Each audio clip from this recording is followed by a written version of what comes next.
عليكم ورحمة الله وبركاته.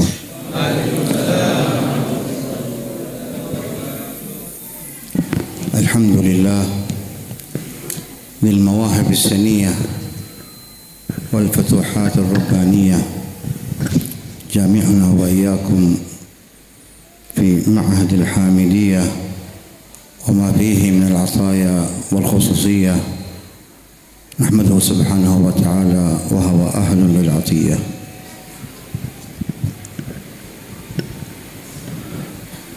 Beliau tamu kita Al-Habib Abdurrahman bin Hafid memulai ceramahnya dengan memuji kepada Allah Subhanahu wa taala, Zat yang Maha memberikan kemuliaan dan yang telah mengumpulkan kita ada di masjid, ada di pondok yang mulia ini, yaitu Pondok Al-Hamidiyah.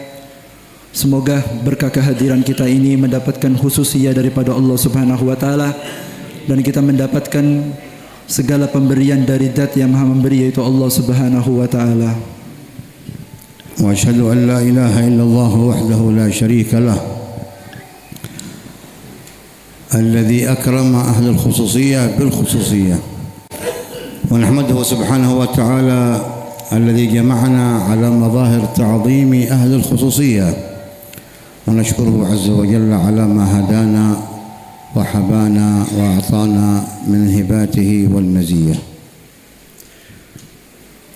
Dan beliau bersahadat bahwa tidak ada Tuhan selain Allah Subhanahu wa taala yang selalu memberikan kekhususan kepada orang-orang yang dikhususkan oleh Allah Subhanahu wa taala, sehingga dengan pemberian Allah Subhanahu wa taala itu orang-orang tersebut menjadi orang-orang yang khusus di hadapan Allah Subhanahu wa taala dengan segala pemberian yang telah diberikan oleh Allah Subhanahu wa taala. وأشهد أن سيدنا محمدا عبده ورسوله إمام أهل المزية وأهل الخصوصية وأهل كل عطية، صلوات الله وسلامه عليه وعلى آله وأصحابه خيار البرية.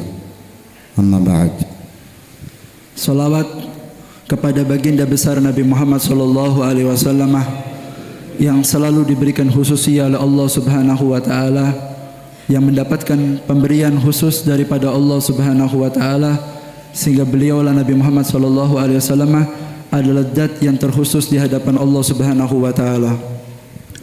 فجزا خير أخينا السيد علي بن فيصل الحامد وإخوانه أحمد وبقية إخوانه والقائمين معه على الحامدية وعلى مجالس العلم والتعليم والذكر والتذكير، وحضور حبايبنا الأكارم والأفاضل، خصوصا بذكر العم حامد بن علي المحضار ومن على يميننا من الأفاضل والأساتذة والحبايب، وأيضا من على اليسار كلا باسمه ورسمه، والحاضرون من المدرسين والطلاب والحاضرين والحاضرات، كل من حضر يعظم العلم وأهله ويستفيد من المجلس، فجزا الله جميعا خير جزاء.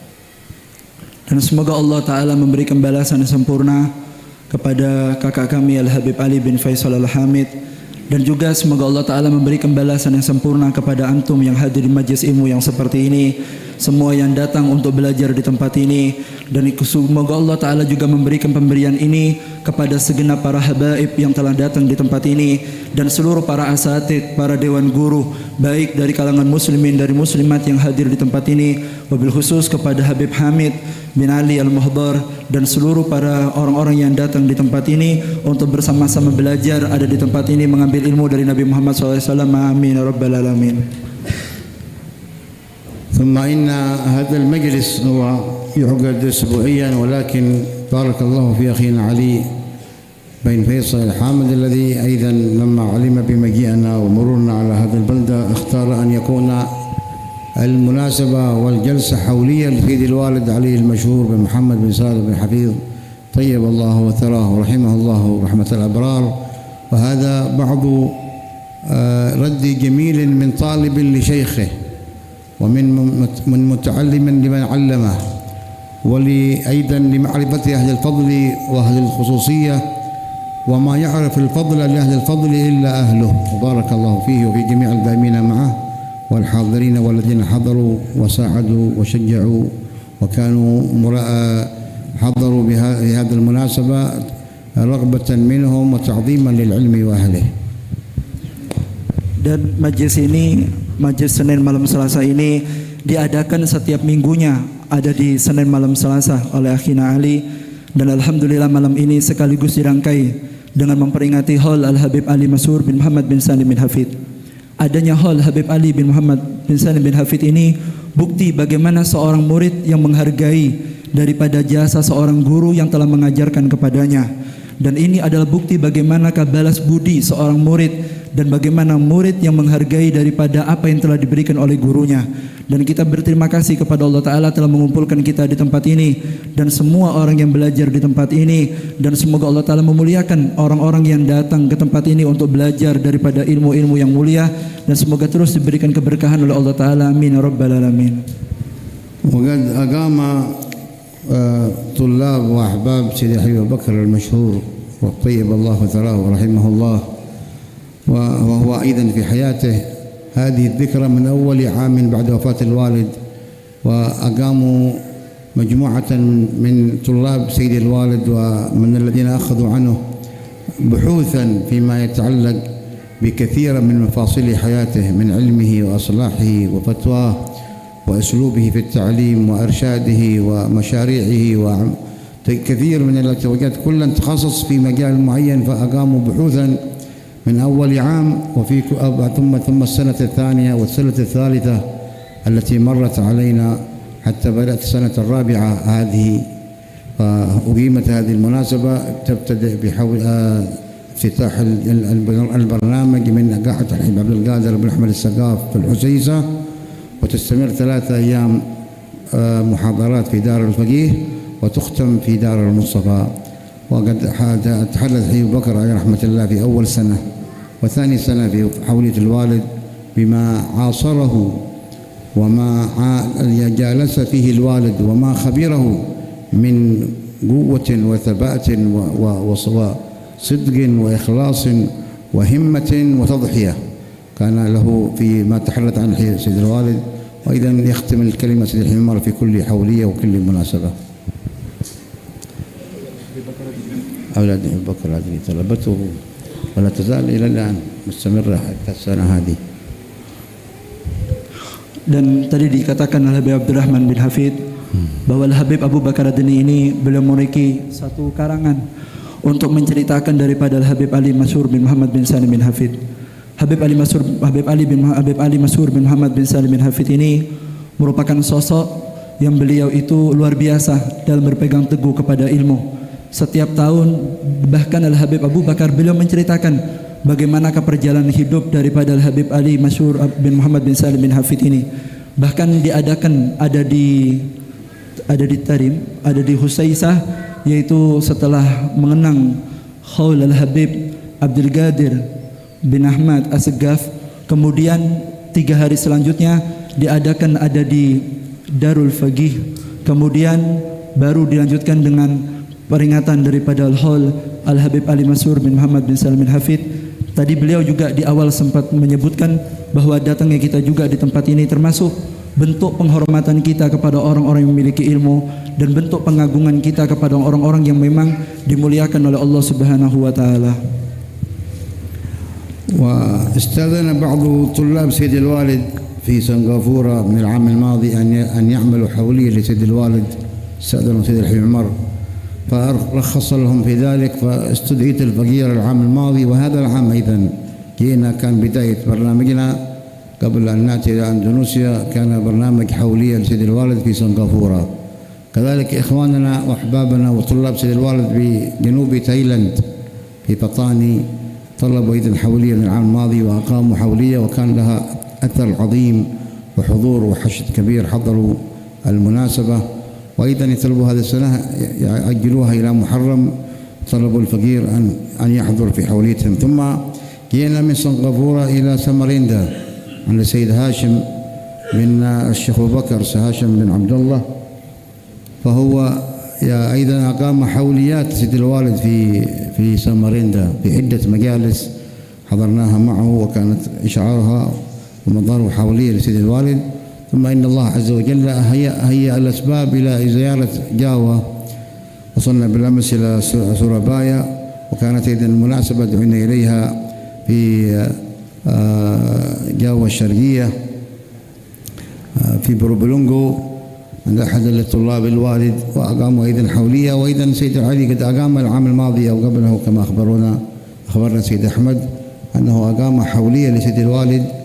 فإقامة هذه المناسبات الحولية من قبل الطلبة أو المحبين إنما تدعو إلى التعرف لما كان عليه من سبقونا بالإيمان حتى نقتفي الآثار، كما قال الحبيب علي بن محمد الحبشي عليه رضوان الله: على الآثار قد سرنا وما داروا به درنا نتابعهم على الآثار. اللهم ارزقنا بالأخيار.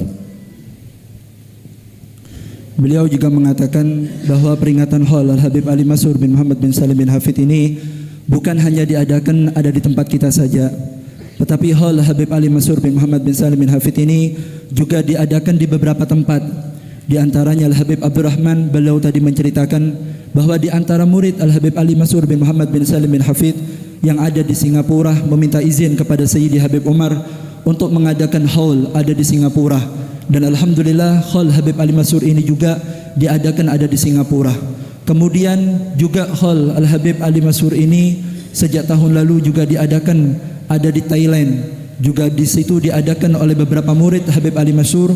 Di negara Thailand juga ada haul peringatan seperti ini yang dilakukan untuk memperingati Habib Ali Mas'ur.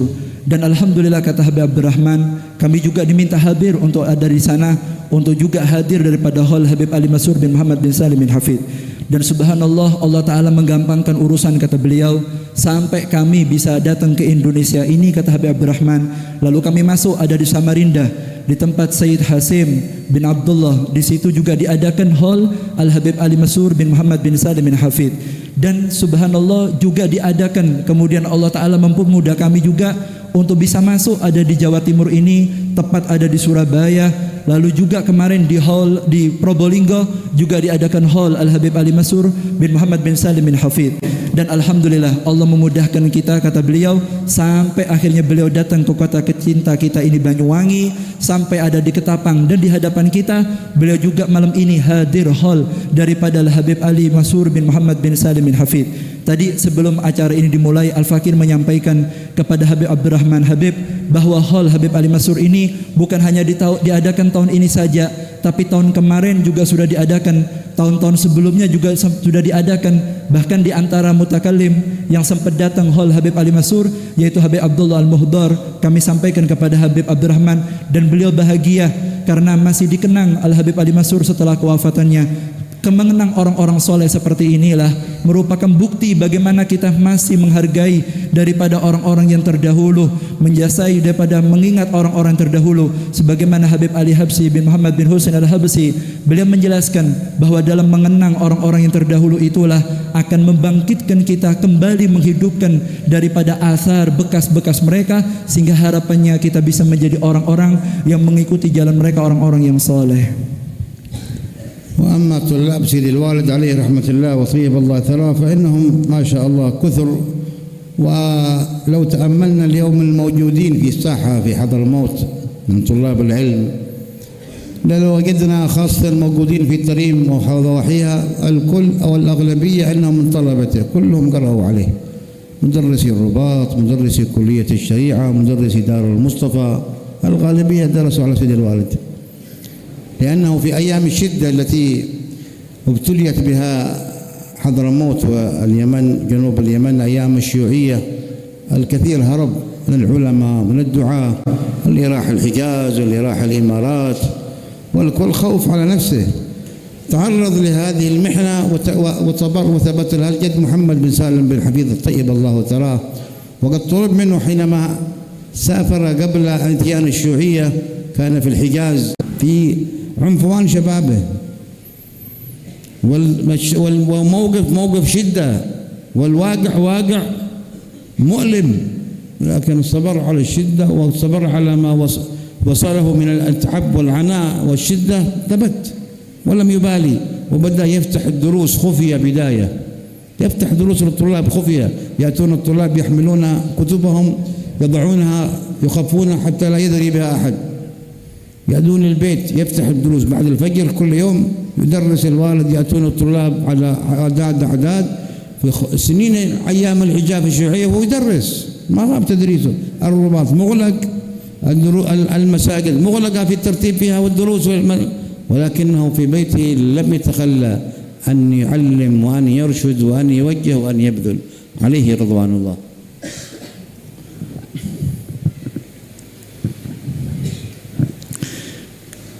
Beliau mengatakan di sini, beliau Al-Habib Ali Masrur bin Muhammad bin Salim bin Hafid ini merupakan orang yang sangat gigih, merupakan orang-orang yang sangat mulia. Umurnya dihabiskan untuk mengajar ilmunya Nabi Muhammad SAW.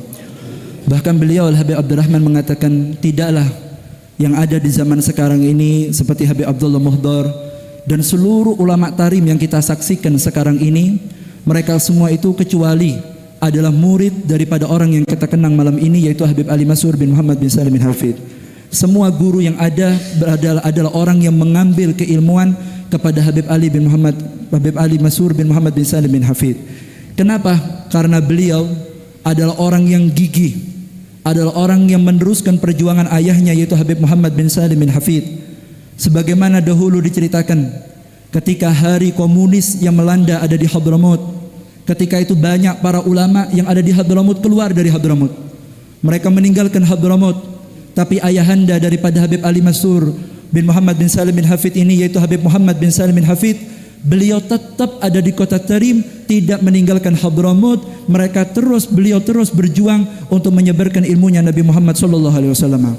Bahkan tidak sedikit dari antara orang-orang yang cinta dengan beliau, sanak famili beliau, orang yang ada peduli dengan beliau datang sambil mengatakan, Habib, sekarang kondisi kita tidak enak, di mana sekarang banyak orang-orang berpaham komunis melakukan kejahatan di daerah kami. Habib, bagaimana kalau engkau pergi ke Ardul Hijaz untuk mengamankan diri sampai tragedi yang ada di negara kita menjadi aman, pemerintahan menjadi stabil, baru engkau kembali ada ke sini, Habib.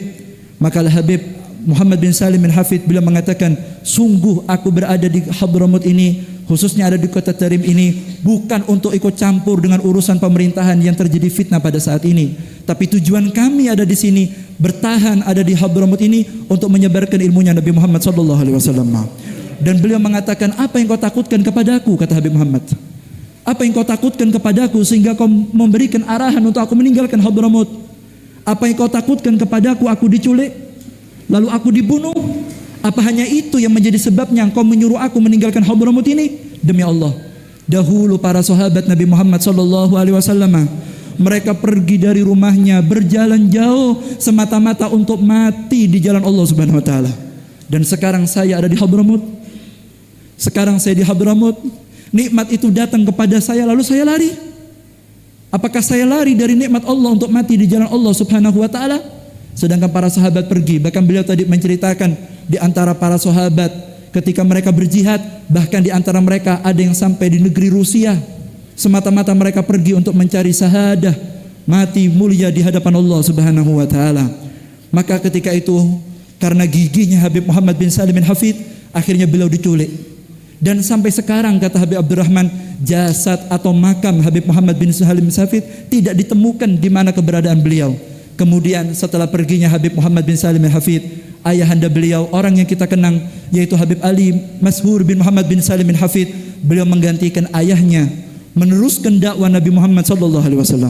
Ketika itu Al-Habib Ali Masrur bin Muhammad bin Salim bin Hafid, beliau tepat usia kurang lebih 35 tahun, dalam kondisi وكان يقوم بأعمال جبارة كبيرة، بما في ذلك حتى العقود، متولي عقود الأنكحة يعقد للعوام من غير مقابل، ما يطلب جزاء من عنده، ربما لأجل في أثناء العقد تطيب، لأجل تطيب المكان والمجلس، يأتون بقهر هذا بخون، فيأتون بالدخون. فكان بعض العوام ما عنده دخون، الدخون من عند الجد محمد، عنده شيء يطرح لهم إياه، ثم يخرج في فلوس مقابل أبدا، ما يأخذ شيء، هم الدخون من عنده، يأتوا إلى بيته.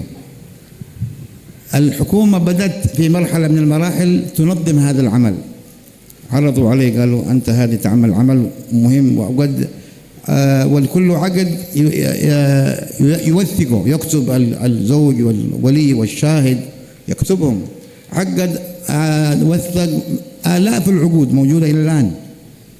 فلما أرادوا أن ينظموا هذا العمل قالوا هيا الآن نعطيك وظيفة من الحكومة، تعطيك أجرة تقوم بهذا العمل.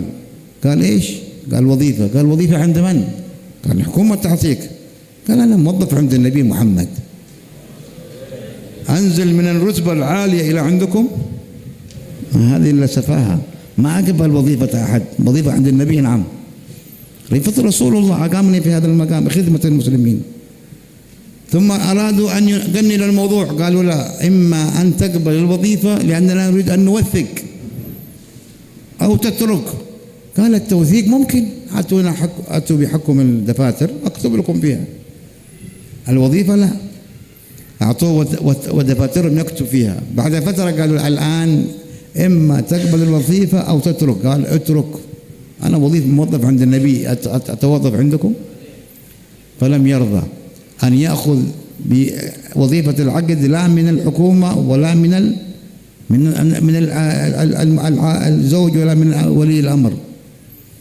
وهكذا ذأبه حينما عرف نفسه أن كل أعماله التي يقيمها لله، يقوم بأعمال جبارة، تدريس، إصلاح ذات البين، إقامته أيضا لأعمال الفتاوى ما يأخذ شيء فلوس من أحد، عمل لله. ومن يعطي شيء يرفض، هذا عمل لله. كيف نأخذ مال على أجل دين؟ وأيضا الأعمال التي يقيمها من كل ما خروجه للدعوة إلى المناطق إلى البلدان، فهو ينطلق بهذه الأعمال كلها.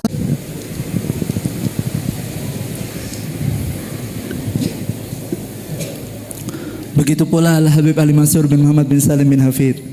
Saya ini agak deg-degan Pak, baru pertama kali. Allahumma sholli ala Muhammad. Ya, Habib Ali Mansur ini, kata Habib Abdurrahman, begitulah sosok Habib Ali Mansur ini adalah orang yang dibuka pintunya oleh Allah Ta'ala sehingga beliau menjadi orang yang sangat bermanfaat. Sebagaimana Allah Ta'ala menjanjikan dalam kitab suci Al-Quran, siapa orang yang dia menyedekahkan suatu kebaikan pasti akan Allah Ta'ala ganti. Dan itulah yang tampak di mata kita sosok Habib Ali Mansur bin Muhammad bin Salim bin Hafid. Sebagaimana ayah beliau yaitu Habib Muhammad bin Salim bin Hafid, beliau mengorbankan waktunya, mengorbankan ilmunya, mengorbankan segala-galanya, bahkan jiwanya dikorbankan untuk Allah Ta'ala. Apakah Allah Ta'ala mengganti sosok Habib Muhammad? Diganti dengan lahirnya sosok daripada Habib Ali Mansur bin Muhammad bin Salim bin Hafid. Habib Ali Mansur bin Muhammad bin Salim bin Hafid ini, selain beliau tadi kita ceritakan adalah orang yang gigih dalam mengajar, beliau ini adalah cerminan daripada sosok guru yang ikhlas dalam segala amalnya. Habib Ali Mansur, beliau mengemban banyak amanat ada di kota Tarim. Di antaranya beliau ini adalah memiliki peranan untuk mendamaikan dua orang yang bertikai. Beliau juga adalah mengambil peranan untuk menjadi mufti, rujukan para ulama untuk memecahkan masalah. Dan juga Habib Ali Mansur, beliau juga aktif mengajar di segala tempat bidang pengajaran, dan beliau juga bahkan aktif di dalam mengurusi urusan pernikahan. Bahkan Habib Ali Mansur ini, beliau ketika masih hidupnya, ketika mengurusi urusan pernikahan itu, bahkan beliau mencatat yang akan kawin siapa, dicatat, seakan-akan beliau menggantikan pekerjaan pemerintahan pada waktu itu. Bahkan tidak jarang orang yang datang ke dalam pernikahan tadi itu, ketika mereka tidak ada biayanya, dikasih sama Habib Ali Mansur bin Muhammad bin Salim bin Hafid. Bahkan orang yang datang mungkin mereka tidak ada makanan, atau tadi beliau mengatakan seperti dupa yang tidak ada, itu Habib Ali yang ngasih. Bahkan yang datang pun diberi tanpa beliau minta daripada orang yang nikah maupun dari pemerintahan. Ketika pemerintahan pada saat itu menyaksikan peranan Habib Ali Mansur, bagaimana gigihnya beliau mengurusi segala aspek kehidupan tadi itu, maka pemerintahan memberikan hadiah kepada Habib Ali Mansur karena berterima kasih karena beliau ikut menyumbangkan daripada mengurusi urusan pernikahan itu. Kata Habib Ali Mansur, apa ini? Dibilang ini balasan Habib untuk antum karena sudah membantu kita kami pemerintahan. Kata Habib Ali Mansur, saya bekerja bukan untuk ini, bukan ini untuk profesi antum. Tidak, ana bukan bekerja untuk pemerintah walau untuk yang lain. Wala ana minta balasan dari antum, wala ana minta balasan atau upah daripada orang yang yang kami kawinkan, tapi semata-mata kami adalah pekerja khusus daripada Nabi Muhammad SAW. Dan kami tidak minta balasan kecuali daripada Nabi Muhammad SAW. Apakah saya, kata Habib Ali Masyhur, akan mengganti pemberian Nabi Muhammad dengan pemberian yang kamu berikan? Tidak akan kami ganti. Lebih baik kami seperti ini, ikhlas di jalan Allah Subhanahu wa taala. Bahkan Al Habib Ali Masyhur bin Muhammad bin Salim bin Hafid, beliau itu juga adalah seseorang yang dia itu aktif dalam mengurusi masjid-masjid yang ada di Kota Tarim, Masjid Jami Tarim dan beberapa masjid yang ada di Kota Tarim. Bahkan beliau juga aktif di dalam mengajarkan ilmu. Beliau datang ke berbagai daerah yang ada di sana, ikhlas tanpa dibayar, 1 rupiah pun tidak dibayar, gratis. Bahkan beliau tidak jarang mengeluarkan uang untuk perjuangan dakwah Nabi Muhammad SAW. Bahkan Habib Ali Masyhur selain begitu juga, beliau juga adalah seseorang yang gemar membangun masjid-masjid, dan itu semua dikerjakan tanpa minta balasan sedikit pun daripada makhluknya Allah Subhanahu wa taala. Bahkan di antara nasihat Al Habib Ali Masyhur bin Muhammad bin Salim bin Hafid kepada anaknya, yaitu putra beliau itu Habib Abdurrahman, mengatakan, wahai Abdurrahman, beramallah kamu ikhlas karena Allah Ta'ala, jangan minta balasan apapun dari manusia, walaupun ucapan terima kasih, jangan. Jadikan segala kamu ikhlas untuk Allah, maka Allah Ta'ala akan memberikan pemberian yang tidak kita duga, kata beliau. وهذا مما أخلف الله عليه من آثار جهده واجتهاده. طلابه الذي انتشروا في العالم الموجودين في حضرموت عدد كبير، وكما قلنا أن أغلب طلبة العلم من الشباب طلبته، وكذلك هيأ الله له أسباب إتيان الطلاب من أنحاء العالم بافتتاح دار المصطفى. لما قام سيدي الحمار حفظه الله عمر بن محمد بن سالم بن حفيظ بنى دار المصطفى، وكان عميد الدار، وجعل سيد الوالد مدير الدار. له في كل جمعة فتاوى مباشرة للناس، مئات الحلقات في الفتوى الجمعة.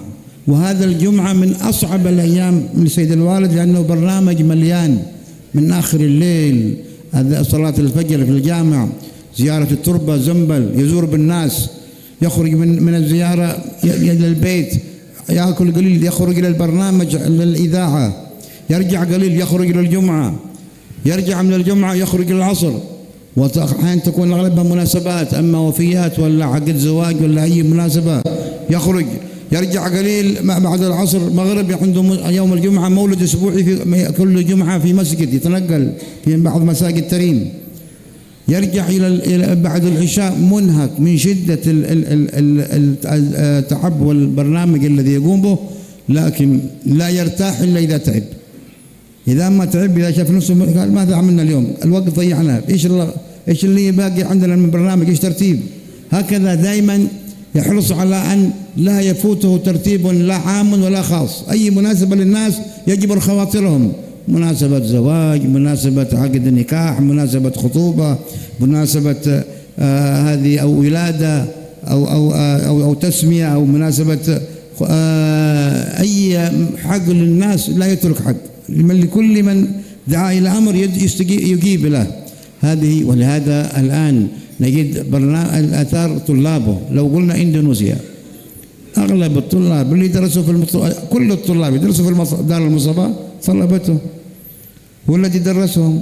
سيد الدفعة الأولى كان سيد منذر الله يرحمه، الآن مجلس رسول الله منتشر في إندونيسيا كلها. كل هذه ثمرة من ثمرات الوالد عليه رحمة الله. سيد منذر ما كان أحد طلبته، والآن الموجودين على الساحة سيد يندان، وإذا أصحاب الدفعة الأولى هذه وسيد صالح الجفري، هؤلاء يعتبروا الآن من رموز الدعاء، من شباب الدعاء. وأيضا سيد علي بن فيصل هو من أحد طلبته. فكل ما يجري الآن على يدي من درسهم، من علمهم، من وجههم، انتشار في إندونيسيا، ماليزيا، سنغافورة، جنوب تايلاند، إلى أيضا بروناي، الهند، أعداد كثيرة من الطلبة درسوا عنده، إفريقيا، أوروبا الآن، أمريكا، أستراليا، بريطانيا، عدد من دول العالم درسوا عنده، الآن لهم نشاط في بلدانهم.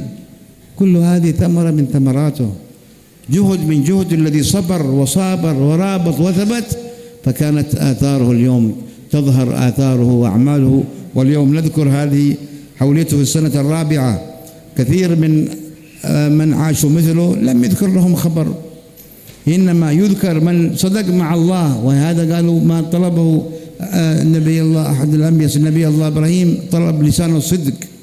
قال واجعل، طلب من الله قال واجعل لي لسان صدق في الآخرين، واجعل لي لسان صدق في الآخرين. قال أهل التفسير لسان الصدق أن يذكر بالذكر الجميل والذكر الحسن بعد وفاته، يعرف الناس قدره حينما يفقدوه فتظهر آثاره. ولذلك يقول أحمد بن حنبل لما واجهه بعض أهل البدعة قال لهم بيننا وبينكم الجنائز، إن كنا من الله صادقين سيظهر خبرنا بعد الوفاة، لأنه ما دام الإنسان في الحياة يجامل ويذكر بشيء من المجامل، لكن بعد الوفاة ما ينطق من أفواه إلا من صدق، بيعطوا شهادتهم لما كان عليه من الحال، حتى من خالفه في الرأي. لهذا جنازته أبرزت إبراز عجيب في الأمة، الموافق والمخالف، الذي حضروا والذي عزوا، والانتصالات والعزاءات من أنحاء العالم، إقامة العزاء له روحه وقراءة الختمات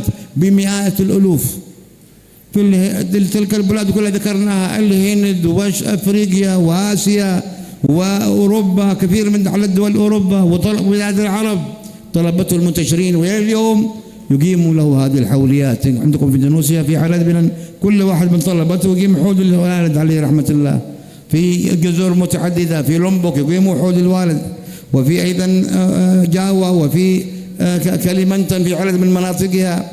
وهكذا مما يظهر الله من لسان الصدق أنه لما صدق وثبت ورسخ وكان من الثابتين في وجهته جعل الله له لسان صدق في الآخرين عليه رضوان الله.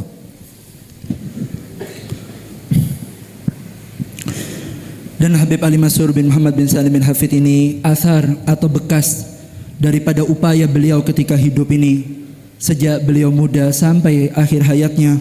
Beliau bagaimana tadi kita sudah ceritakan, umurnya berkah dihabiskan, dan berkah daripada bekerja keras beliau itu tampak asar atau bekas dari usaha beliau, murid-murid yang sangat bermanfaat.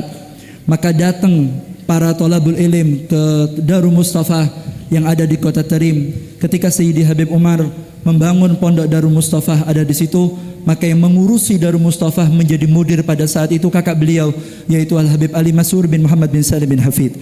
Maka banyak murid yang belajar ada di sana, termasuk di antara murid yang pulang dari Darul Mustafa memberikan banyak manfaat, di antaranya almarhum Al Habib Mundir bin Fuad Al Musawah. Berapa banyak orang yang datang ada di sana. Semua orang yang datang ada di majelis Rasulullah yang ada di Jakarta itu, bahkan juga Habib Mundirnya, itu semua adalah bekas keberkahan daripada orang yang kita kenang, yaitu Habib Ali Masyhur bin Muhammad bin Salim bin Hafid. Dan juga banyak lagi daripada murid-murid awal daripada Sayyidi Habib Umar bin Muhammad bin Salim bin Hafid. Di antaranya yaitu adalah Habib Jindan yang ada di Jakarta, dan juga adalah Habib Saleh Al-Jufri yang ada di Solo, yang mana mereka semua ini kata beliau adalah aktif, beliau ini aktif dalam kancah kedakwaan. Kesemuanya ini adalah berkah daripada kadar kesungguh-sungguhannya orang yang kita kenang, yaitu Habib Ali Masyhur bin Muhammad bin Salim bin Hafid. Bahkan beliau bercerita di sini, di antara kebiasaan ayah saya Habib Ali Masyhur bin Muhammad bin Salim bin Hafid, dan bagaimana semangatnya beliau memakmurkan umur yang Allah berikan kepada beliau, terutama pada hari Jumat. Kata beliau, hari Jumat adalah hari yang paling payah bagi Habib Ali Masyhur. Hari Jumat adalah hari yang paling capek bagi Habib Ali Masyhur. Bahkan beliau tadi menceritakan, ayah saya ketika datang hari Jumat ada di kota Tarim, ayah saya sejak pagi sudah tahajud, kemudian beliau lanjut sholat. Setelah sholat subuh beliau berangkat ke Zambal untuk memimpin semua orang berziarah di pemakaman aulia yang ada di Zambal. Setelah beliau selesai daripada Zambal tadi itu, maka beliau datang ke beberapa acara-acara. Bahkan kata Habib Abdurrahman sempat pulang sebentar untuk makan sebentar, lalu beliau keluar lagi untuk hadir beberapa tempat-tempat kebaikan. Lanjut sholat Jumat. Setelah sholat Jumat beliau lanjut lagi kegiatan-kegiatan sampai sholat asar. Dan ketika sholat asar beliau datang lagi beberapa masjid yang di situ ada rutinan-rutinan untuk membaca maulid. Beliau datang ada di tempat-tempat itu. Bahkan Habib Ali Masyhur ini juga termasuk daripada orang-orang yang memakmurkan masjid-masjid yang ada di kota Tarim sampai waktu Isya. Beliau makmur sampai pada hari Isya, sehingga Habib Abdurrahman mengatakan Habib Ali Masyhur sibuk, khususnya pada hari Jumat, kesibukan beliau melebihi daripada hari-hari yang lainnya. Tapi semua aktivitas itu beliau jalankan dengan bahagia, dengan semangat, dengan sukarela, karena beliau mengikuti daripada jalannya Nabi Muhammad SAW. Bahkan Habib Ali Masrur ini tidak pilih-pilih, mau mengundang itu orang yang khusus, mau yang mengundang itu orang yang umum, mau itu acara yang penting, mungkin itu acara sederhana, Habib Ali Masrur rela datang ke tempat orang-orang itu semata-mata untuk menyenangkan hati tuan rumah, karena beliau tidak ingin menyakiti daripada hatinya umat Nabi Muhammad SAW. Bahkan beliau juga mengatakan ada di sini daripada asar bekas daripada perjuangan Habib Ali Masrur ini, alhamdulillah sekarang kita saksikan berapa banyak murid-murid yang mengenang kembali Habib Ali Masrur. 4 tahun Habib Ali Masrur ini sudah wafat 4 tahun yang lalu, tapi kita lihat bagaimana seluruh penjuru dunia mengenang daripada Habib Ali Masrur, khususnya murid yang belajar ada di Darul Mustafa dan beberapa tempat yang tersebar, yang ada di Eropa, yang ada di India, yang ada di Inggris, yang ada di beberapa daripada Thailand dan beberapa negara-negara yang lain, yang wafat seumur beliau 4 tahun mungkin sama usia wafatnya, tapi tidak dikenang sama sekali, tidak disebut setelah wafatnya. Tapi alhamdulillah Al-Walid, kata beliau, sampai sekarang masih dikenang. Banyak tempat-tempat yang mengadakan daripada Hall Al-Walid, sebagaimana tadi sudah disebutkan di awal. Bahkan di Lombok juga diadakan, di Kalimantan juga diadakan, di Sumatera juga diadakan, di Jawa juga diadakan. Bahkan seluruh penjuru dunia mengenang sosok orang yang kita kenang pada saat ini, yaitu Habib Ali Masrur bin Muhammad bin Salim bin Hafid. Semua ini hadirin, daripada ringkasan perjuangan beliau ini menunjukkan bagaimana beliau itu adalah orang-orang yang sungguh-sungguh kepada Allah Subhanahu wa taala.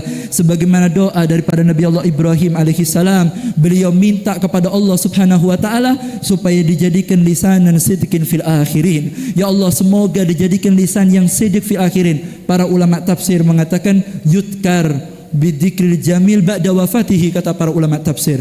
Yang dimaksud dengan fil akhirin tadi, lisan sidqin fil akhirin, itu doa Nabi Ibrahim. Beliau meminta setelah beliau wafat, yang dikenang setelah wafatnya adalah penyebutan yang baik-baik setelah wafatnya beliau. Alhamdulillah. Dan sekarang kita saksikan bagaimana Habib Ali Masrur bin Muhammad bin Salim bin Hafid, beliau ini adalah orang yang mendapatkan doa daripada Nabi Ibrahim. Beliau dikenang setelah wafatnya, menunjukkan asar majlis yang kita hadir ini menjadi bukti bahwa beliau ini semasa hidupnya sungguh-sungguh kepada Allah Subhanahu wa taala. Bahkan Sayyidi Al-Imam Ahmad bin Hanbal, beliau menyebutkan termasuk bukti orang itu adalah orang yang sungguh-sungguh atau tidak kepada Allah. Wa yunadi al-ba'alu kullahum لأنه آخر لحظة في عمره، تعال قوم يحضروا في لحظات خروج عند وداعه من الدنيا، يا فقيه يا ويذكر الحبيب علي بن حسن السلف كلهم، يا الباعلوي احضروا ساعدوني يا أهلي في القصيدة هذه الحبيب علي بن حسن. ما إذا هم كان الذي يقرؤون النشيدة عنده بعض من حضر عنده قد يسكتون، لا يعرفوا البيت اللي بعده، يرد عليهم الوالد الحبيب علي، يرد عليهم إذا بيت اللي بعده ما يعرفوه يرد عليهم، يعطيهم البيت اللي بعده. فما هي إلا لحظات إلا ويفارق الدنيا. ما ذكر صغير ياسين والبعلوي شفاعة وحضر السلف كلهم وانتقل لأجوار الله. يقول الدكتور ما شهدت موقف ثبات، بضرب له إبرة قال اجلس خلاص ما عاد وقت إبرة، اقرأوا ياسين وقرأوا يا البعلوي شفاعة. فكان ختام حياته بهذه الحالة، فعليه رضوان الله بكمال ثبات ورسوخ وتمكين. ولأنه أيضا من المواقف العجيبة قبل وفاته ب3 ليالي كان كثير من اللي يأتون من اندونيسيا وغيرهم يأتون صوارين، لأن الهدية حق الاندونيسيين صوارين، كل ما طاحت صارون ورماه في الغرفة صوارين، ارتكمت صوارين كثيرة. وبعضها يقول لي بعض أخوانه قال هذه الملابس أنا لو مت ما حب يتصرف فيها صح، أنا بتصرف فيها.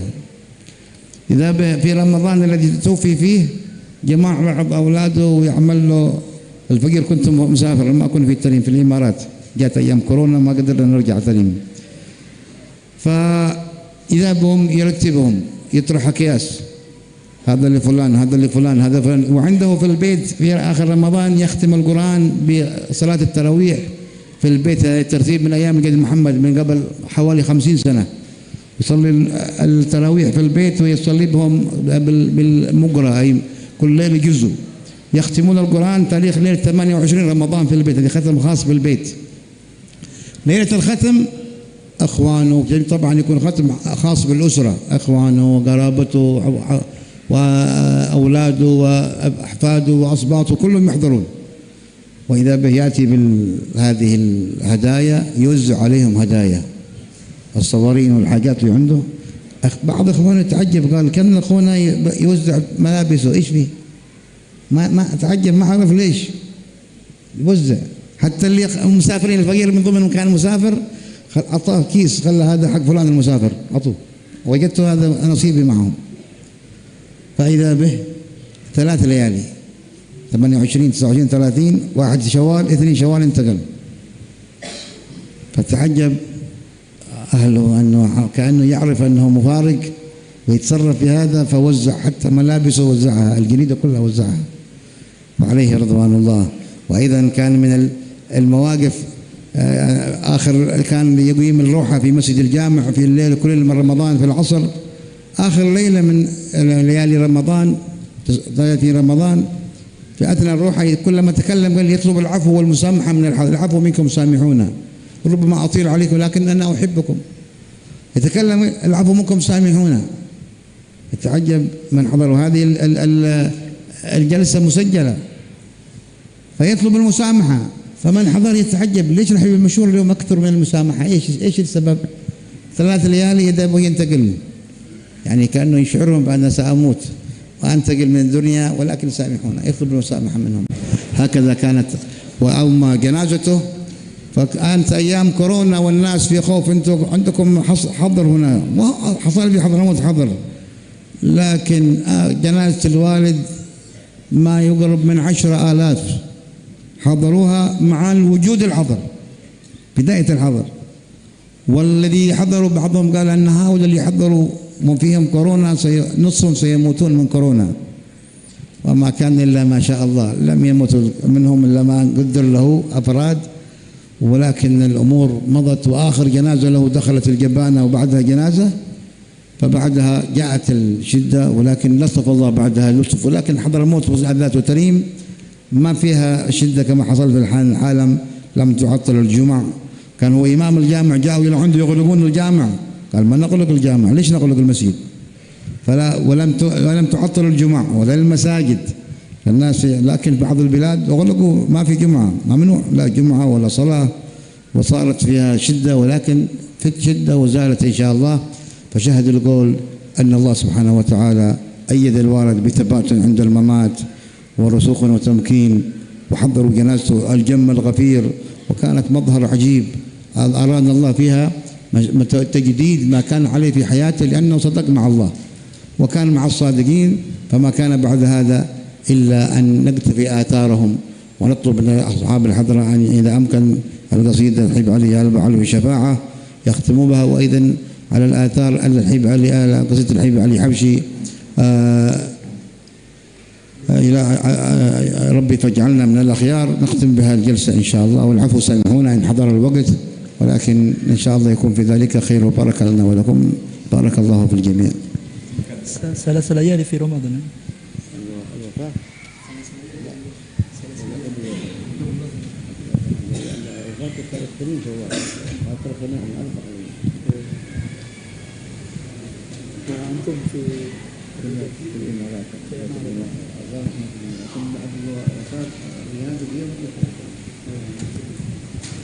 Dan Allahumma shalli ala Muhammad. Ya ini ya, Allah ya, doa ceramahnya gemeter ya, Allah karim. Pas tidak ada lagi ini, Ustaz Muhsin tidak ada, Habib pas tak ada. Ustaz Soleh Muhdor disuruh tidak mau Pak ini, main alis tak bahaya. Gimana ini? Ini ya ini beliau tadi bercerita ada di akhir ceramah, selesai sudah Pak, terakhir kata beliau. Beliau bercerita di sini, Habib Ali Masyhur bin Muhammad bin Salim bin Hafid ini, setelah beliau tadi diceritakan bagaimana umurnya habis, makmur, dan Allah tampakkan keajaiban bagaimana orang-orang mengenal beliau setelah wafatnya beliau. Seorang dokter bernama Dr. Abdullah Al-Kaf.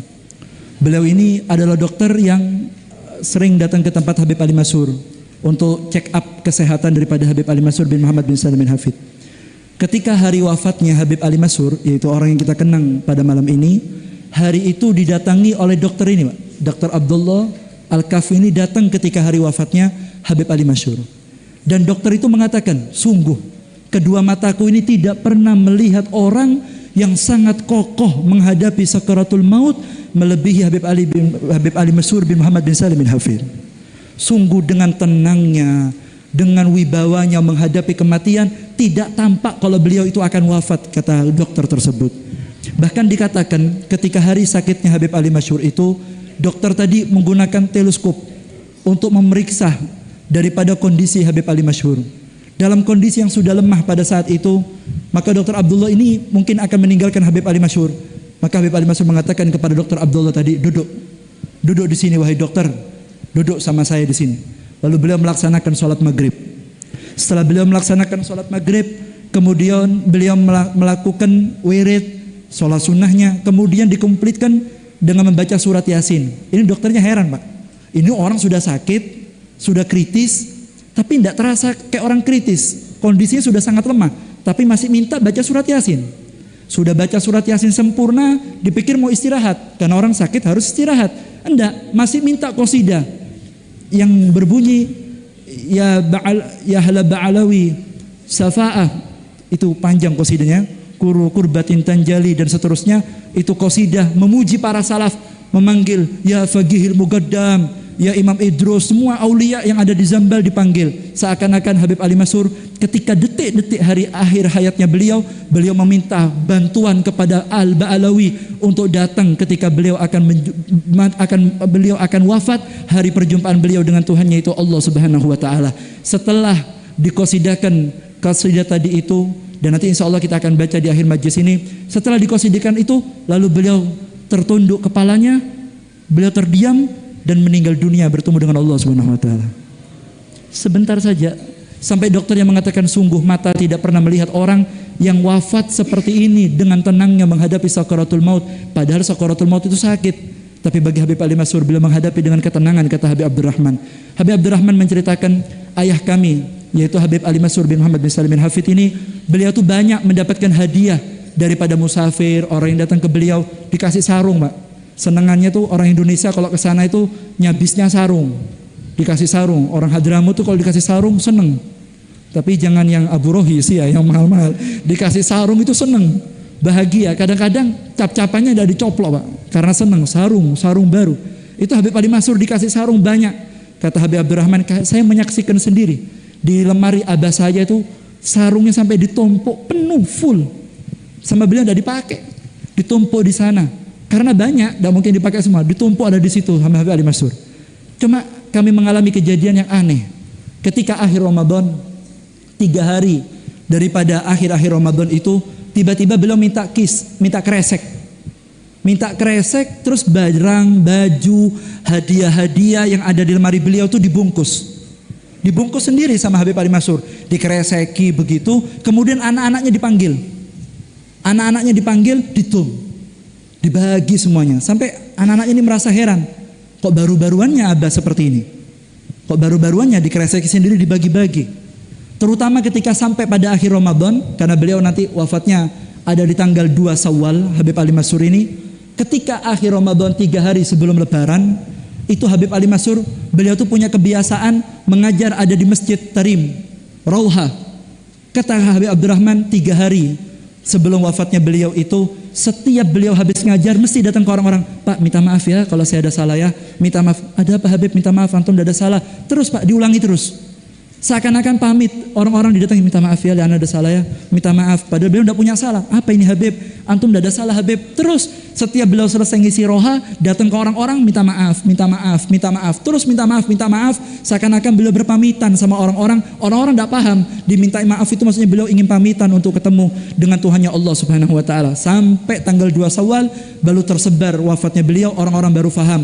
Ternyata selama ini, berapa hari ini Habib Ali Masrur minta maaf, maksudnya pamitan akan meninggalkan kita untuk beliau ketemu dengan Tuhannya itu Allah Subhanahu Wa Taala. Dikatakan di sini Habib Ali Masrur ini ketika beliau akan mengisi roha, sebelum beliau mengisi roha, sampai bayangkan, ini sudah sakit ini, tua sakit, tua takban, sudah capek, masih ngisi roha. Kata Habib Abdurrahman, sebelum beliau mengisi roha di rumah kami, kata beliau, di rumah kami, warisan dari datuk kami Habib Muhammad bin Salim bin Hafid, itu di rumah itu diadakan sholat tarawih. Setiap tarawih dihatamkan 1 juz daripada Al-Quran, 1 juz Al-Quran, 1 juz Al-Quran. Ini sudah sebe 1 juz, sebe 1 juz. Tua ini sudah akhir-akhirnya 1 juz. Setelah sudah 1 juz, khotam ada di rumah, baru berangkat rauha. Dan ini kata beliau, warisan ini sudah berjalan selama 50 tahun. Di rumah kami itu begitu. Kata Habib Abdurrahman tadi, bukan cuma di situ saja. Setelah beliau mengisi roha, beliau minta maaf sama orang-orang, lalu beliau aktif ada di masjid-masjid. Antum tahu? Ketika wafatnya Habib Ali Masyhur, kata Habib Abdurrahman, pada saat itu panas-panasnya corona. Masjid-masjid ditutup, beberapa tempat ditutup, tapi Habib Ali tidak mau. Beliau tetap istiqomah, sholat ada di masjid. Habib Abdurrahman bercerita ketika ayah saya wafat, Al-Fakir, kata beliau ada kuntu fi Amirat, ada di Emirat, atau ya, pokoknya dia ada di Amirat jauh, ada di luar negeri sana. Beliau tidak ada di Tarim waktu itu. Ketika itu beliau mendapatkan kabar wafatnya Habib Ali Masyhur. Ketika wafatnya Habib Ali Masyhur, ketika hari corona, banyaknya fitnah pada saat itu. Orang mengatakan jangan keluar, nanti kena COVID, kau bisa mati. Tapi apa yang terjadi? Ketika jenazah Habib Ali Masyhur diumumkan kewafatannya, bangkit Ahlu Tahrim, bahkan sampai puluhan ribu orang berbondong-bondong datang ke kota Tahrim, bahkan yang dari luar negeri datang ke kota Tahrim tanpa mereka takut dengan corona. Bahkan ada mengatakan isu waktu itu, siapa orang yang datang jenazah waktu itu hati-hati, separuh bisa mati kena penyakit corona. Tapi kata Habib Ali Masyhur, dorongan hati dari para muhibbin, para pecinta tidak bisa dibendung. Walaupun ditakut-takuti dengan penyakit corona, mereka tetap datang untuk menghadiri jenazah Habib Ali Masyhur. Walhamdulillah, kata Habib Abdurrahman, sungguh kami menyaksikan setelah wafatnya Walid, setelah beliau dibawa ke Masjid Jabana, kemudian dikuburkan, ada pemakaman Zambal, sungguh kami tidak mendengar ada satu orang pun yang sakit terkena corona karena hadir jenazahnya Habib Ali Masyhur bin Muhammad bin Salim bin Hafid. Maka dari itu, ini adalah bukti. Ayah kami ini adalah salah satu bukti bagaimana orang yang semasa hidupnya dia memiliki hubungan kepada Tuhannya, itu Allah Subhanahu wa taala, maka dengan hubungan itulah akhirnya diberikan keberkahan daripada Allah Subhanahu wa taala. Mari, kata Habib itu video dikatakan oleh Habib Abdurrahman tadi itu, mari dalam mengenang Sayyidil Walid, kita sebentar lagi akan membacakan qasidah daripada yang akhir didengar oleh Habib Ali Masyhur, yaitu Yahlal Ba'alawi Safa'a. Setelah itu dilanjut dengan qasidah daripada Habib Ali Habsi, Rabbi faj'alna minal ahyar. Ya, bismillah. لو لم يكن هذا في كلمة سيد الحمار في جنازة الوالد قالها، ولأنه لما اختطف والده سيد الحمار كان عمره 9 سنوات. فرق ما بين سيد الوالد الحمار، لأنه الوالد أكبر إخوانه وسيد الحمار أصغر إخوانه. فقال اليوم الذي حضر الجنازة، اليوم شعرنا بوفاة محمد بن سالم بن حفيظ، لأنه لم نشهد وفاة والدنا. والدنا اختطف وعشنا مع، يعني عاش مع الوالد عيشة ابن، مش أخ للأصغر للأب، لكن أب لابن، لأنه إذا الوالد أخوه الأكبر وأبوه من الرضاع. الوالد حمار أبوه، الوالد أبوه من الرضاع، فكان علاقته بالوالد علاقة حميمة، ووضع هو الذي احتضنه وأخوانه في من صغره وعاش معه في الفترة كل هذه عيشة ارتباط ابن بأب لا بأخ. فهكذا قال اليوم أدركنا شعورنا بوفاة محمد بن سالم بن حفيظ، ولذلك كل ما يجريه الله الآن على سيد الحمار أنه الآن خليفته، وقام بأعباء كبيرة من أعباءه وحمل أعباء كثيرة من أحماله، وهو ما أقامه الله في سيد الحمار جعله خليفة للكون كله في أثر دعوته في الشرق والغرب والعرب والعجم، تجديد معاني الدين والدعوة والدلالة على الله. هذه كلها آثار لا شك أن سيد الوالد له فيها ارتباط من حيث الرعاية والعناية والمشيخة، ويعتبر والد شيخه عليه رحمة الله. وطيب الله ثراه وأطال الله عمر سيدنا في المر وامتعنا الله بطول حياته ونفعنا به وبسائر علمائنا والصالحين أجمعين. Beliau juga mengatakan di sini, di antara ucapan Habib Umar bin Muhammad bin Salim bin Hafid ketika wafatnya Habib Ali Masrur bin Muhammad bin Salim bin Hafid, di hadapan hayal ramai Habib Umar mengatakan, sungguh hari ini saya baru merasa ditinggal oleh sosok Al-Habib Muhammad bin Salim bin Hafid. Maka beliau mengatakan, semenjak hidupnya kakak kami yaitu Habib Ali Masrur, saya tidak pernah merasa kehilangan sosok seorang ayah. Karena Habib Ali Masrur ini ketika bersama kami, kata Habib Umar, bagaikan seorang ayah bagi saya. Sehingga dengan perginya Habib Muhammad, saya tidak kehilangan karena kami masih punya Habib Ali Masrur. Dan ketika wafatnya Habib Ali Masrur inilah baru saya merasakan sekarang saya ditinggal oleh Habib Muhammad bin Salim bin Hafid. Pada saat Habib Umar ditinggal Habib Muhammad bin Salim bin Hafid, usia beliau waktu itu 9 tahun. Dan Habib Ali Masrur usianya 35 tahun. Habib Ali Masrur ini anak yang paling sepuh. Dan Habib Umar ini anak yang paling muda.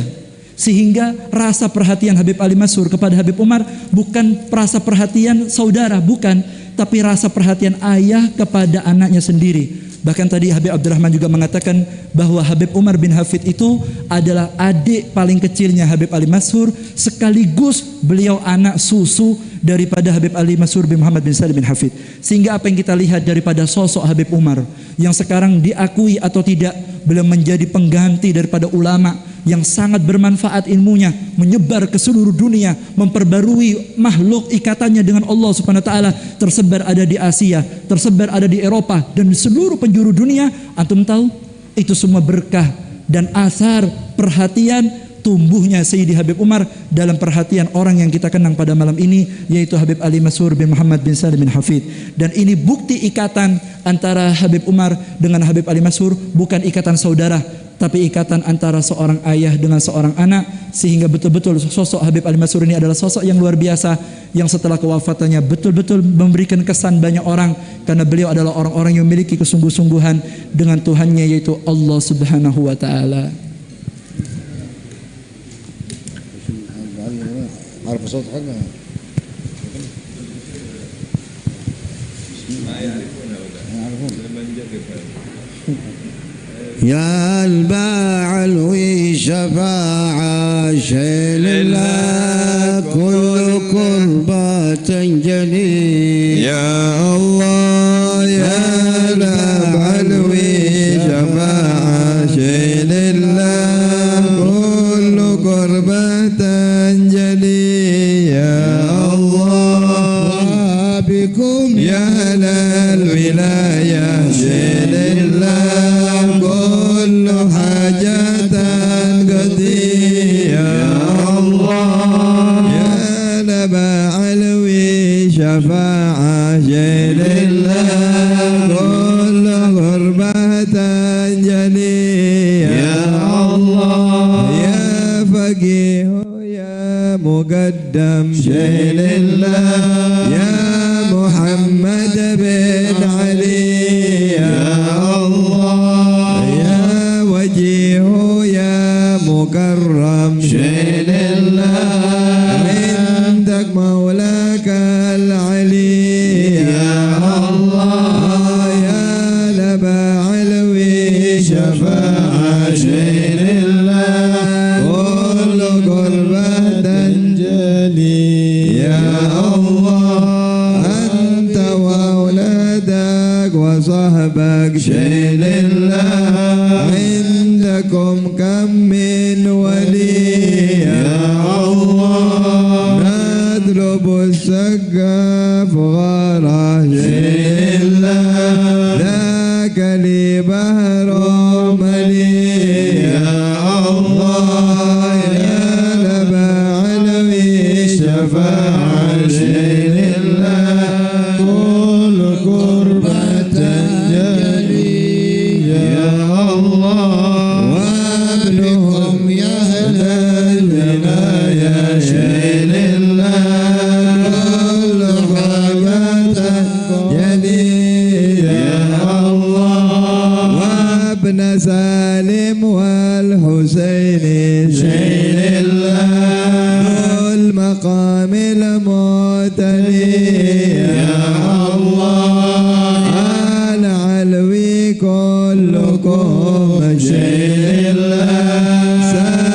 دنيا لي يا الله يا لما علوي شفاعة شيء لله كل كربة جلي يا الله وبكم يا نجل يا جيل الله كل حاجة قضي يا الله يا رسول الله حكم يا لله يا مخلص من بلي يا الله أنت الذي ترجى لا شيء لله بالمقام الهائل يا الله يا أبا علوي شفاعة شيء لله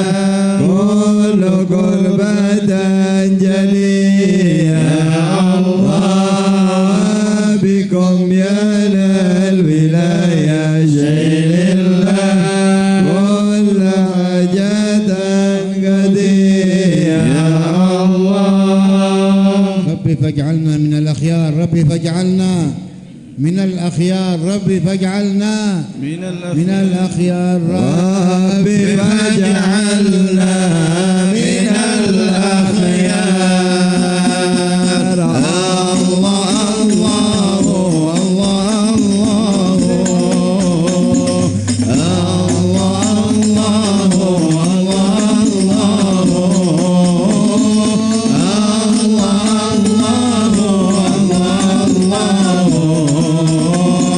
ربي فاجعلنا من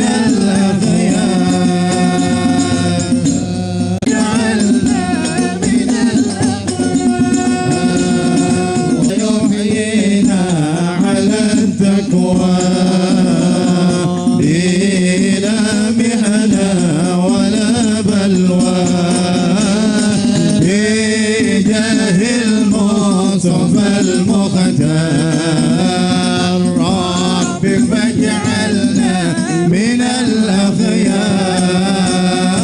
الله الله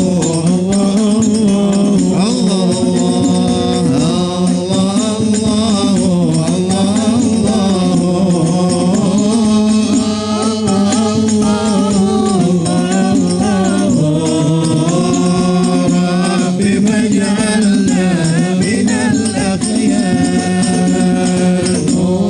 نشاهد حسن من نهوى وتدنو مننا علوى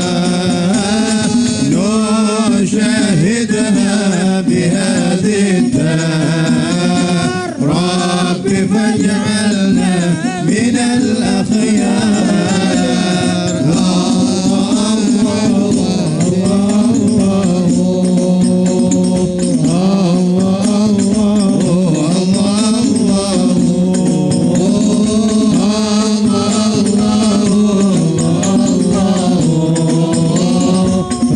ربي فاجعلنا من الأخيار. ومع الويس ولدي وأوصافي وحالتي ومنها دارت الأدوار ربي فاجعلنا من الأخيار. حاضرنا عندما غبنا وكلنا عندما غبنا ونلنا غاية الأوطان ربي فاجعلنا من الأخيار. وفي الحق تدعونا وحاد القرب يحدنا ويزعجنا حنين الطار ربي فاجعلنا من الأخيار. على الآثار قد سرنا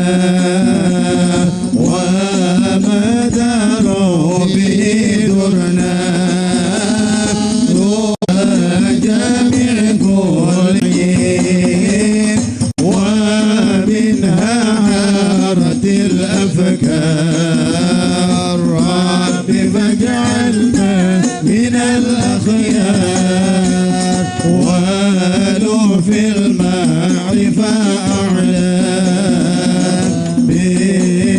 بقدنا المقدرات من التحسين والأنوار رب فاجعلنا من الأخيار ولو حضر عليها نور وذكره قبل الموت فاشى في سائر الأقطار رب فاجعلنا من الأخيار مولدنا ما يرجو يجيب عندما يرجو وروح عندما دوار رب فاجعلنا من الأخيار فيا الله الله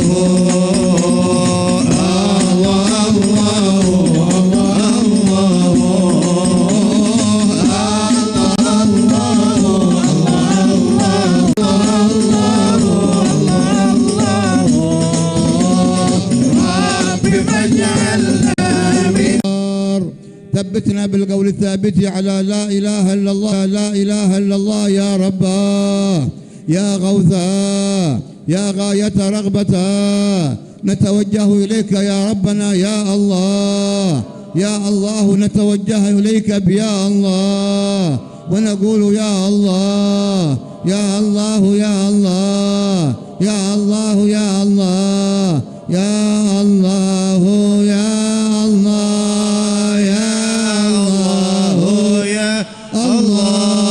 الله يا الله يا الله يا الله يا الله يا الله يا الله يا الله يا الله يا الله ارفع عنا البلاء يا الله ارفع عنا الوباء يا الله يا الله يا ورد عن اخواننا بارض غزه وارض فلسطين يا الله محل بهم من الابتلاء والامتحان والتربط الاعداء والمله يا رحمن انك العالم بالحال يا ذا الجلال توجهنا اليك ان تفرج على المسلمين وان تغيث المسلمين وان ترفع البلاء عن المسلمين وان ترفع الفتن وتجعل ما ظهر منها بطن عن امه الاسلام يا رحمن والمحل بارض غزه وبارض خان يونس وما في ارض غزه وخان يونس والضفه الغربيه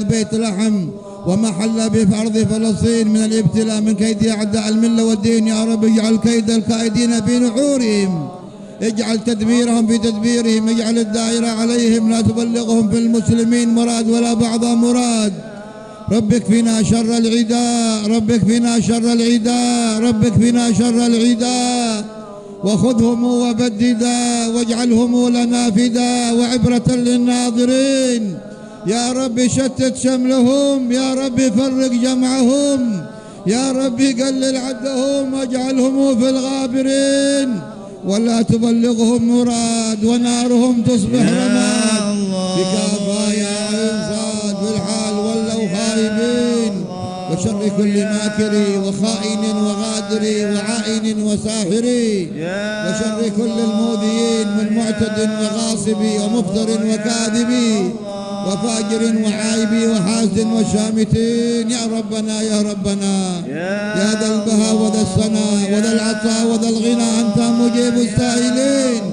يسر لنا أمورنا واشرح لنا صدورنا واستر لنا عيوبنا فأنت بستر جميل واغفر لنا ذنوبنا وكل ذنب عندنا ومن بتوبة لنا أنت حبيب التائبين بجاه سيدنا الرسول والحسنين والبتول والمرتضى أبو البحول وجاه جبريل الأمين ثم الصلاة والسلام على النبي خير الأنام وآل الغر الكرام وصحبه والتابعين.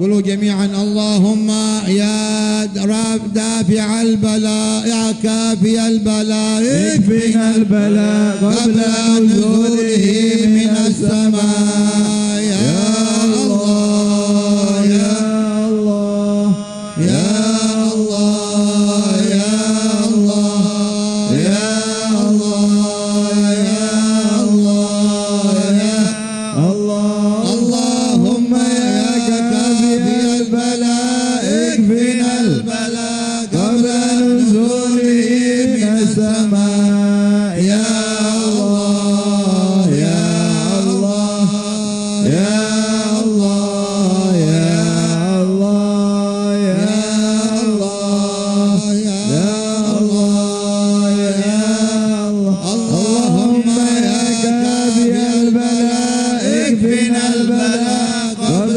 نزوله من السماء يا الله.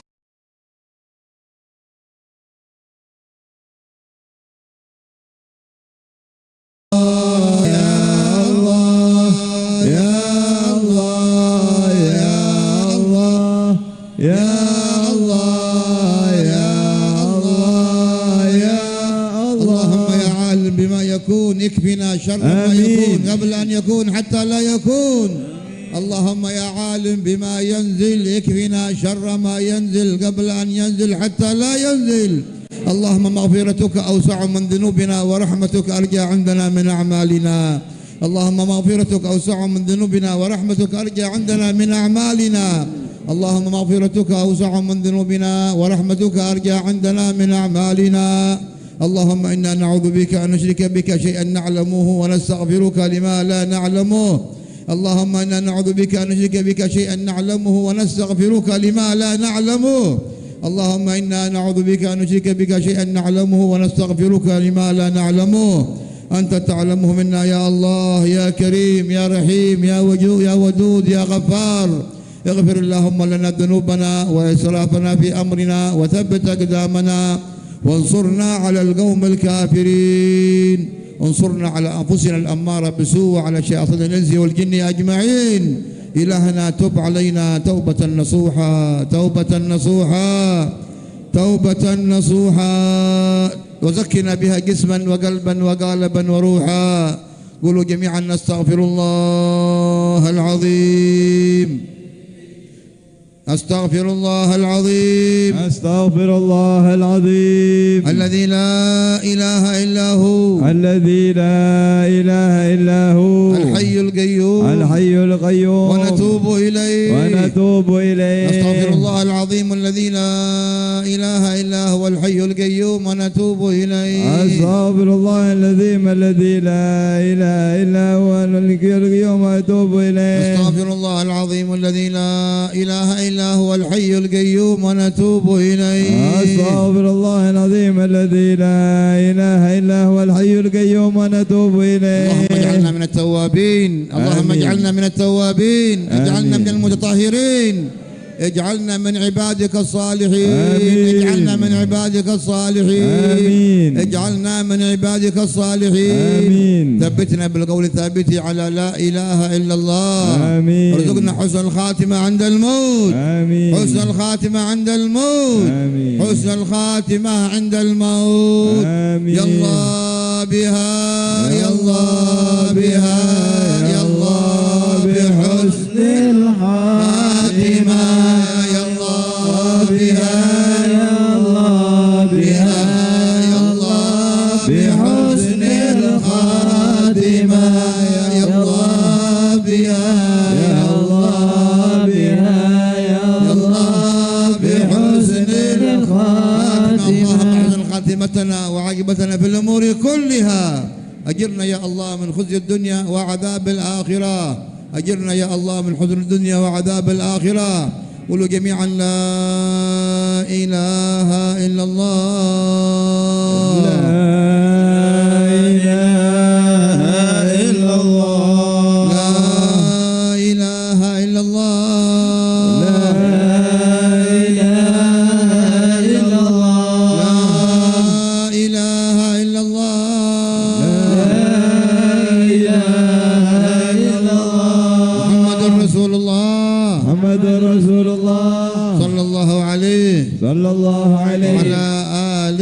وعلى آله وصحبه وسلم عدد خلقه ورضا نفسه وزنة عرشه ومداد كلماته عليها نحيا عليها نموت عليها نبعث إن شاء الله من الآمنين الذين لا خوف عليهم ولا هم يحزنون برحمتك يا أرحم الراحمين. اللهم ما تلونا في مجلسنا هذا من ذكر أو قرآن أو صلاة على رسولك الأمين أو ما كتب لنا من أجر في هذا الجلسة اجعل ذلك إلى حضرة سيدنا رسول الله محمد بن عبد الله وآله وأصحابه وأزواجه ذريته سيدتنا فاطمة الزهراء وسيدنا علي بن أبي طالب وسيدتنا الحسن والحسين أهل الكتاب وجميع العشر المبشرين بالجنة وأهل بدر وأهل أحد وأهل بيعة الرضوان وسائر الصحابة الأكرمين سيدنا علي زين العابدين جعفر الصادق محمد الباقر علي العريضي سيدنا عيسى النقيب محمد بن علي المهاجر الله أحمد بن عيسى سيدنا الفقيه المقدم والمقدم الثاني الشيخ عبد الرحمن السقاف سيدنا عبد الله بن بكر العيدروس سيدنا الشيخ الفخر أبي بكر بن سالم أولاده الحامد والحسين المحضار وجميع سادتنا أهل بشار ومن اجتمعنا بسبب سيد الوالد علي المشهور محمد بن سالم بن حفيظ ووالدينا ووالديكم أمواتنا أمواتكم أموات المسلمين الجميع أن الله يتغشاهم بالمغفرة والرحمة ويفرج على المسلمين ويختم لنا ولكم بالحسنى وهو راض عنا بعد عمر طويل في حال جميل وفي خير ولطف وعافية بسر أسرار الفاتحة إلى حضرة النبي الفاتحة. أعوذ بالله من الشيطان الرجيم. بسم الله الرحمن الرحيم الحمد لله رب العالمين الرحمن الرحيم مالك يوم الدين إياك نعبد وإياك نستعين اهدنا الصراط المستقيم صراط الذين أنعمت عليهم غير المغضوب عليهم ولا الضالين آمين. التحيات المباركات الصلوات الطيبات لله. السلام عليك أيها النبي ورحمة الله وبركاته. السلام علينا وعلى عباد الله الصالحين. أشهد أن لا إله إلا الله وأشهد أن محمدا رسول الله. اللهم صل على سيدنا محمد وعلى آل سيدنا محمد كما صليت على سيدنا إبراهيم وعلى آل سيدنا إبراهيم وبارك على سيدنا محمد وعلى آل سيدنا محمد كما باركت على سيدنا إبراهيم وعلى آل سيدنا إبراهيم في العالمين إنك حميد مجيد. اللهم اهدنا فيمن قنوت سما اللهم اهدنا فيمن هديت وعافنا فيمن عافيت وتولنا فيمن توليت وبارك لنا فيما أعطيت وقنا شر ما قضيت فإنك تقضي ولا يقضى عليك وإنه لا يذل من واليت ولا يعز من عاديت تباركت ربنا وتعاليت فلك الحمد على ما قضيت. نستغفرك على سيدنا محمد وعلى آله وصحبه وسلم والحمد لله. قبول. تقبل الله منكم وسامحونا الحبايب الخصوص يسامحونا إن طولنا عليهم وهذا من كرمه من صبروا علينا.